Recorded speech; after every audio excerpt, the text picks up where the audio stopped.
تو بسم اللہ الرحمن الرحیم، السلام علیکم ناظرین، UAE کی تازہ ترین نیو اپڈیٹس کے ساتھ ایک بار پھر ہم آپ کی خدمت میں حاضر ہیں۔ یہ نیوز آپ کو پہلے کی طرح دن کے آغاز سے پہلے اور وقت سے پہلے ہی سینڈ کی جاتی ہیں تاکہ آپ اس دن کے آغاز کا صحیح طریقے سے اندازہ لگا سکیں۔ آج 19 مئی 2020 ہے اور رمضان مبارک کا 26واں روزہ ہے، اور اگر آپ چاہیں تو یہ نیوز اپنے دوستوں کے ساتھ بھی شیئر کر سکتے ہیں۔ تو سب سے پہلے PIA کی طرف سے نیو اپڈیٹس جو ہے آپ لوگوں کی خدمت میں پیش کرتے ہیں کہ متحدہ عرب امارات میں پاکستانیوں کو وطن واپس جانے کے لیے مزید 22 پروازیں جو ہے وہ شامل کر لی گئیں PIA مشن میں۔ تو اس کی تفصیلات کے مطابق 22 مئی سے 31 مئی تک مختلف ممالک کی ٹوٹل 47 پروازیں جو ہے وہ کام کریں گی، جس سے بیرون ملک مقیم پاکستانی اور مختلف ممالک میں پھنسے ہوئے پاکستانیوں کو وطن واپس بھیجنے کے لیے وزارت overseas Pakistanis and human resource development نے اگلے 10 روزہ فلائٹ شیڈول بھی جاری کر دیا ہے۔ 22 مئی سے 31 مئی کے درمیان طے شدہ کل 47 پروازوں میں سے تقریباً 22 خصوصی وطن واپسی کی پروازیں متحدہ عرب امارات سے یعنی کہ UAE سے جنوبی ایشین ملک کے مختلف شہروں تک جو وہ چلائی جائیں گی۔ وطن واپسی کے اگلے 10 دنوں کے درمیان پاکستان انٹرنیشنل ایئر لائنز یعنی کہ PIA 20 پروازیں چلائے گی، جبکہ متحدہ عرب امارات کے کیریئرز 2 پروازیں چلائیں گے جو متحدہ عرب امارات سے پھنسے ہوئے ہزاروں پاکستانیوں کو وطن واپس بھیجیں گی۔ 22 مئی سے 31 مئی کے شیڈول کے دوران مجموعی طور پر 10,000 سے زیادہ پاکستانی کو وطن واپس بھیج دیا جائے گا۔ ان میں سے 5,000 کے قریب جو ہے وہ UAE میں مقیم ہے اور ان کو پاکستان جو وہ بھیجا جائے گا۔ عہدیداروں نے مزید اس کے بارے میں بتایا کہ حکومتوں کی منظوری اور کووڈ-19 کی وجہ سے آپریشن تبدیلیوں پر منحصر ہے، اس نظام اور اوقات میں تبدیلی بھی لائی جا سکتی ہے، اس کے بارے میں بھی آپ کو اپڈیٹ کیا جائے گا۔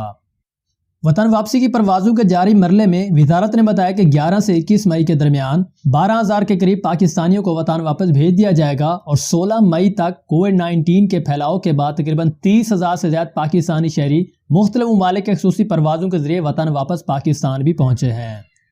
پاکستان قونصل خانہ دبئی جمعہ تک 5,883 پھنسے ہوئے پاکستانیوں کو PIA کی 26 خصوصی پروازوں کے ذریعے وطن واپس آیا تھا۔ متحدہ عرب امارات میں سب سے زیادہ غیر ملکی ممالک میں پھنسے ہوئے پاکستانیوں کی تعداد ہے، اور وطن واپسی کے لیے قونصل خانے میں تقریباً 63,000 افراد نے اندراج جو ہے کرا لیا، یعنی کہ رجسٹریشن جو ہے وہ کروا لی ہے۔ قونصل خانے نے مزید تفصیلات جو ہے وہ شیئر کی ہے، جس کے مطابق پاکستانی شہریوں کو مشورہ دیا گیا کہ جنہوں نے وطن واپسی کے لیے پہلے ہی اندراج کرایا تھا حکام سے رابطہ کرنے کا انتظار کریں، جلد بازی سے کام نہ لیں۔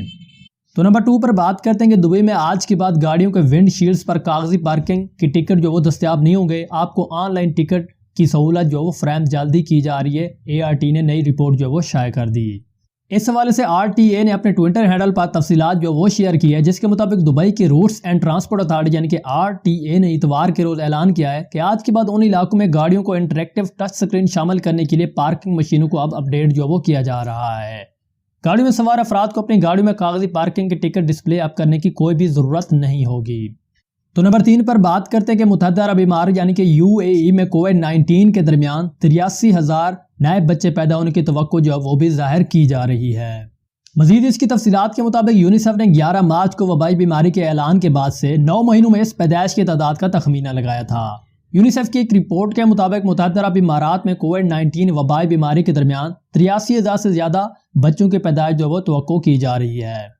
طبی ماہرین نے متوقع ماؤں پر زور دیا ہے کہ وہ پرسکون رہیں، کیونکہ ملک ان کے اور ان کے نوزائیدہ بچوں کی دیکھ بھال کے لیے پوری طرح تیار ہے۔ یہ تمام تفصیلات یونیسیف نے لاک ڈاؤن کے بعد سے ہی شائع کی ہے۔ تو نمبر 4 پر بات کرتے ہیں کہ دبئی نے میمزار بیچ واک کو دوبارہ کھول دیا ہے، اور یہ بھی تلقین کی ہے کہ رہائشی اور غیر ملکیوں کو کورونا وائرس کی حفاظتی قواعد پر عمل کرنا ضروری ہوگا، جس میں آپ کو ماسک پہننا وہ بھی لازمی ہوگا، ہینڈ سینیٹائزر اور اس طرح کی جو دوری والی اقدام ہے جو کہ اصول پر عمل کرنا ہوگا، تبھی آپ ان کے جرمانے سے بچ سکتے ہیں اور تبھی جہاں پر آپ ان بیچ پر جو وہ گھوم سکتے ہیں۔ تو یہ تھی ہمارے پاس آج کی UAE کی تازہ ترین نیو اپڈیٹس۔ اسی طرح کی نیوز سب سے پہلے دیکھنے کے لیے اگر آپ چاہیں تو ہمارے اس چینل کو سبسکرائب کر کے بیل آئیکن کو بھی دبا سکتے ہیں۔ تو انشاءاللہ ملتے ہیں کل والے دن نیو اپڈیٹ کے ساتھ، دیجیے اجازت، اللہ حافظ، تھینکس فار واچنگ۔